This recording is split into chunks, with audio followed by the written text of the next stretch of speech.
αρέσει πάρα πολύ, ειδικότερα το λιμάνι της Τούτας κάτω.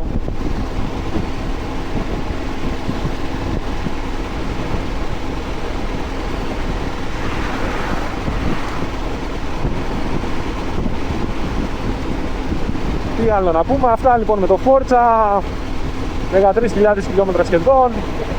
Έχω κάνει η πρώτη αλλαγή, τρεις αλλαγές λαμπιών. Πρώτη αλλαγή στα 1000, δεύτερη περίπου στα 5 και η τρίτη κάπου στα 11, δεν θυμάμαι, κάπου εκεί.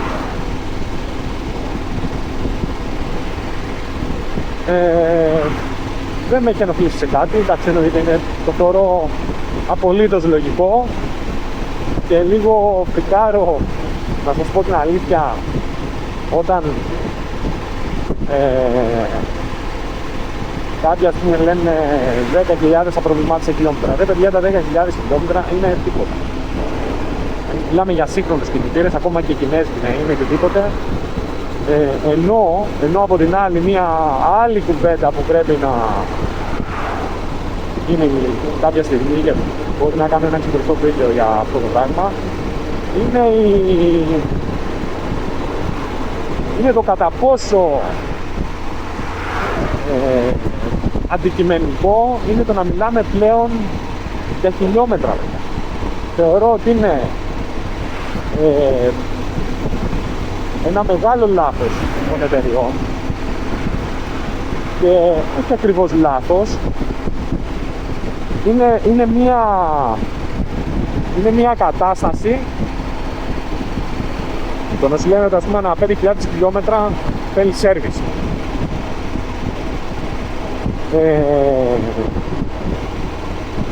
Θέλουν στην ουσία, θεωρώ, εμένα αυτή είναι η άποψή μου, παιδιά, ότι θέλουν να σε έχουν σε ένα στάνταρ ρυθμό. Γιατί κάποιος με τις 5.000 χιλιόμετρα μπορεί να τις κάνει σε 2 χρόνια. Εντάξει, και σου λένε ή 1 χρόνο ή ξέρω εγώ 10.000 χιλιόμετρα, 12 λέει το Forza, πάντων. Θεωρώ όμως ότι είναι μεγάλο σφάλμα των εταιριών, γιατί οι σύγχρονες ECU λαμβάνουν χιλιάδες παραμέτρων, αναλύουν στην κυριολεξία χιλιάδες παραμέτρων από αισθητήρες, από θερμοκρασίες, από πιέσεις, από τα πάντα, από γωνίες πεταλούδας, από το πόσο αέρα ρουφάει, από το πόσο πρέπει να ρουφάει. Είναι χιλιάδες, επειδή ασχολούμαι γενικά με αυτό. Σας λέω ότι στην κυριολεξία οι σύγχρονες ECU αναλύουν χιλιάδες παραμέτρων για να βγάλουν ένα αποτέλεσμα. Δηλαδή συγχρονίζουν πόσο πρέπει να ψεκάσει το back, πόσο ψεκάζει, πόση απόκληση έχω. Δηλαδή από έναν αισθητήρα μπορεί να βγάζουν άλλες 10 τιμές και να τις υπολογίζουν. Επομένως ήταν πάρα πολύ εύκολο να μπει ένας αλγόριθμος ο οποίος, όπως είναι στα αεροσκάφη, στα αεροσκάφη είναι εδώ και 30 χρόνια αυτό το πράγμα, δεν είναι πια 30, είναι εδώ και 50 χρόνια. Τα αεροσκάφη, ας πούμε, οι αντίστοιχες ECU, οι υπολογιστές, για να το πούμε, των κινητήρων, υπολογίζουν πέρα από τις κλασικές, ας πούμε, ώρες λειτουργίας, γιατί okay, τα αεροσκάφη δεν μετράνε σίγουρα χιλιόμετρα, αλλά πέρα από αυτά τα κλασικά ώρες λειτουργίας έχουν και αλγόριθμους οι οποίοι υπολογίζουν καταπώνηση με βάση άλλα δεδομένα για έναν κινητήρα αεροσκάφους, θερμική καταπώνηση και διάφορα άλλα. Αντίστοιχα ήταν πολύ εύκολο να γίνει αυτό σε θερμικούς κινητήρες αυτοκινήτων ή μοτοσυκλετών. Και πως ήταν πολύ εύκολο να αναλύει, ας πούμε, με βάση τις στροφές του κινήτη, με βάση τις θερμοκρασίες λαδιού που έχει ηλέκτρη. Πολύ βασικό για το λάδι. Πολύ βασικό. Και μπορεί, ας πούμε, να σας έστειλε και νωρίτερα από τις 5.000 χιλιόμετρα. Γιατί ένα μηχανάκι που θα πάει σε ένα ταξίδι και μπορεί να δουλεύει μία ώρα στα 150 χιλιόμετρα και άλλες θερμοκρασίες στο λάδι, καταπονηθεί αλλιώς. Να μου πεις, είναι πολύ safe τα διαστήματα που δίνουν για τα σύγχρονα λάδια και πόσο μιλάμε για καλά λάδια. Είναι safe και ακόμα και τα 10.000 χιλιόμετρα. Ωστόσο, θα μπορούσαν πάρα πολύ εύκολα να βάλουν παραμέτρους οι οποίες, ειδικά όσο θα αφορούσαν το λάδι, συντήρηση δηλαδή που έχει να κάνει με λάδια, θα μπορούσαν είτε να σου επιμεινύνουν κάπως, είτε να σου αραιώνουν τα διαστήματα. Επιλέγουν στάνταρ διαστήματα 10-15.000 χιλιόμετρων, ανάλογα τώρα ειδικά στα αυτοκίνητα, κάποιοι λέγανε και 30, χωρίς να αναλύουν καθόλου το πώς κινείται το αυτοκίνητο, το πού κινείται το αυτοκίνητο. Υπάρχουν, επειδή σας λέω γνωρίζω καλά το θέμα, ναι, υπάρχουν κάποιες εταιρείες οι οποίες έχουν βάλει μέσα μια παράμετρο η οποία διαβάζει την αλλίωση, ας πούμε, τελείως σε κάποιες περιπτώσεις. Μπορεί να διαβάσει δηλαδή αλλίωση στην ποιότητα, να σου γράψει περισσότερο, αλλά δεν είναι, δηλαδή ακόμα και δεν είναι, το βλέπει ο άλλος και σου λέει, μα εγώ πρέπει, ας πούμε, να σε εξηγήσω ότι εγώ ανά 10.000 χιλιόμετρα να ξέρω, γιατί μου αναξάσαι να αυτό το λαπάκι τώρα.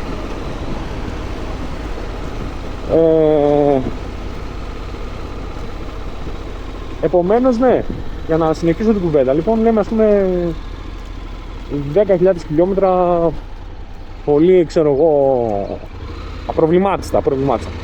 Λοιπόν, 10.000 χιλιόμετρα, εγώ πρέπει να τα έγραψα με το Forza στις 4 μήνες. Γιατί πήγαμε μια-δυο φορές, θα πάει μια-δυο φορές Πελοπόννησο και έκανα και εδώ πέρα μεγάλες αποστάσεις, δηλαδή το καλοκαίρι, δηλαδή πήγαινα Χανιά Ρέθινο, Χανιά Ηράκλειο. Οπότε έγραφα αρκετά χιλιόμετρα σε εθνική οδό. Είναι τα ίδια καταπώνηση του κινητήρα, είναι ίδια θεωρείται με ένα Forza το οποίο δουλεύει στην Αθήνα. Δηλαδή, αν εγώ έγραψα αυτά τα 10.000 χιλιόμετρα με, να πούμε, μια μέση τιμή έτσι τελείως σχήμα 50, να πούμε 50 χιλιόμετρα την ώρα,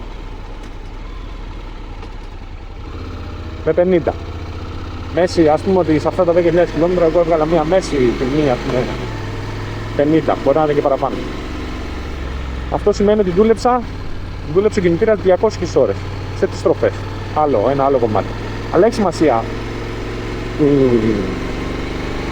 Έχουν σημασία οι ώρες λειτουργίας, εντάξει. Και σε στροφές, ας πούμε, normal σχετικά. Γιατί δεν το πήγαινα τέρμα. Εντάξει. Εάν λοιπόν υποθέσουμε ότι ένα ίδιο Forza, ας είναι και στην ίδια περίοδο, δηλαδή σε μήνες χρονικά, δεν έχει καμία σχέση αυτό, έχει γράψει τα 2 χιλιόμετρα στην Αθήνα, όπου σίγουρα η μέση ωραία ταχύτητά του θα είναι, μπορεί και η μισή, μπορεί και παραπάνω από τη μισή, μπορεί και το 1/3.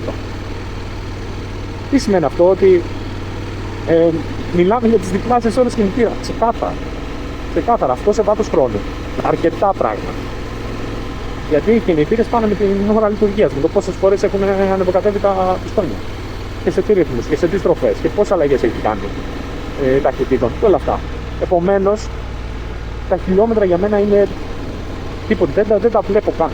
Μπορεί να δεις βλέπεις από το εξωτερικό, σας λέω ότι ασχολούμαι πάρα πολύ με αυτοκίνητα, βλέπεις αυτοκίνητα να έχουν 200.000 χιλιόμετρα, να είναι 2 ετών, στην κυριολεξία εγώ ήταν αυτοκίνητο με 200.000 χιλιόμετρα να είναι 2 ετών και να νομίζεις ότι το πήγανε πριν από 10 μήνες.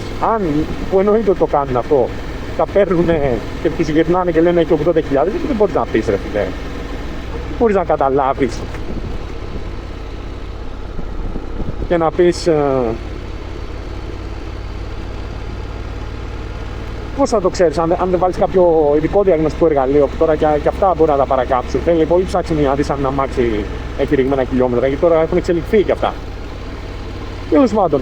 Και λες, δεν έχει περάσει, γιατί ρε φίλε, ο άλλος έκανε 300 χιλιόμετρα την μέρα. Μπαίνει, κάθεται, κάνει 300 χιλιόμετρα, βγαίνει, ανοίγει 2 φορές την πόρτα. Εδώ πέρα ένα αμάξι με 200.000 χιλιόμετρα που θα είναι, ας πούμε, 10 χρονών, μπορεί και 15, γιατί ένας μέσος Έλληνας οδηγός κάνει περίπου 10.000 χιλιόμετρα το χρόνο. Οκ, εγώ κάνω πάνω από 30 με τα αυτοκίνητα μόνο. Αλλά ένας μέσος Έλληνας οδηγός κάνει γύρω στις 10 με 15. Σημαίνει ότι σε 15 χρόνια τα μάξι έχει 200.000 χιλιόμετρα, αλλά είναι ρετάλ. Έχει άλλα θέματα, είναι πολύ χρονισμένο. Όλα αυτά λοιπόν λαμβάνονται υπόψη. Δηλαδή τα χιλιόμετρα είναι ένας, δεν ξέρω, και τα λάστιχα με το ζόρι λες ότι θέλει να αλλαγεί σε τόσες χιλιάδες χιλιόμετρα. Δεν έχει να κάνει καθόλου. Δεν έχει να κάνει καθόλου. Δηλαδή, όταν ένα αμάξι με κάνει ανοιχτά χιλιόμετρα σε εθνικές οδούς, εγώ σας το λέω γιατί τη μία τριετία εγώ έκανα 150 χιλιόμετρα την μέρα για να πηγαίνω έρχομαι στη δουλειά μου. Γιατί έμενα Ρέθινο και τη Λεμοχανιά. Άλλαξα λάστιχα, παιδιά. Είχα βάλει κάποια Μισελέν και το άλλαξα γιατί λέω εντάξει. Ενώ έκανα ας πούμε πέλεμα ακόμα 3 χιλιοστά, λέω ρε φίλε δεν γίνεται. Δηλαδή μέσα σε 2,5 χρόνια είχα κάνει 90.000 χιλιόμετρα. Και λέω εντάξει δεν γίνεται. Πρέπει να τα αλλάξω τώρα γιατί είναι... έλεγα ότι έχω κάνει πολλά χιλιόμετρα. Έκλειψα τα λάστιχα και έκανα 3 χιλιοστά πέλεμα. Και αν προσέξεις τα μπρος πίσω τους και τις ευθυγραμμίσεις και αυτά τέτοια δεν είναι. Δηλαδή να είναι σωστά και όλα αυτά να μην έχουν παγωθεί στη σάκη. Επομένως τα χιλιόμετρα είναι κάτι πολύ αναχρονιστικό πλέον για να μετράμε το πόσο καλό μου βγήκε ένα όχημα, το πόσο κακό βγήκε, δεν έχει να κάνει καθόλου. Κάθε όχημα έχει να κάνει με το που δουλεύει και με το χρήστη του και όλα αυτά. Εδώ τώρα τι βλέπουμε εγώ από την ώρα που το βάλει μπροστά, έχει μια μέση ταχύτητα εδώ πέρα 55 χιλιόμετρα την ώρα. Και εγώ κάνω δεν ξέρω πώς θα κάνω, κάνει 30 χιλιόμετρα κάπου εκεί.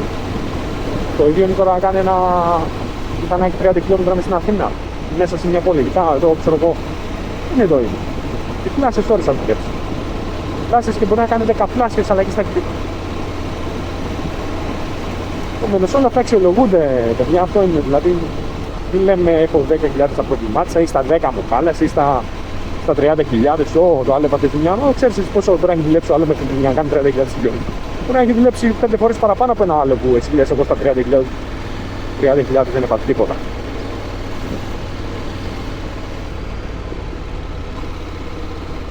Πρέπει να τα αξιολογούμε λοιπόν όλα αυτά. Γι' αυτό και εγώ πώς θα το πω τώρα και με την όλη κουβέντα που γίνεται με τα κινέζικα, αν είναι καλά, αν είναι κακά, αν είναι τα ιαπωνικά, δεν έχει, παιδιά, δεν υπάρχει αντικειμενικός τρόπος αξιολόγησης. Αυτό είναι. Δηλαδή, ένας χρήστης μπορεί να το πάρει, να του πει το αίμα, να το διελύσει ένα και να αρχίσει να κάνει ζημιές, ό,τι μηχανάκια να είναι. Δηλαδή, τώρα μηχανάκια τα οποία τα πάνε ντούρο και τρώνε χώμα, λάσπες, νερά, πέφτουνε, κάνουνε. Δηλαδή, τι θέλουν τώρα, να μην χαλάνε καθόλου. Άμα ήταν να μην χαλάει καθόλου, δεν θα το πλήρωνες 4.000 ή 8. Θα το πλήρωνες 24.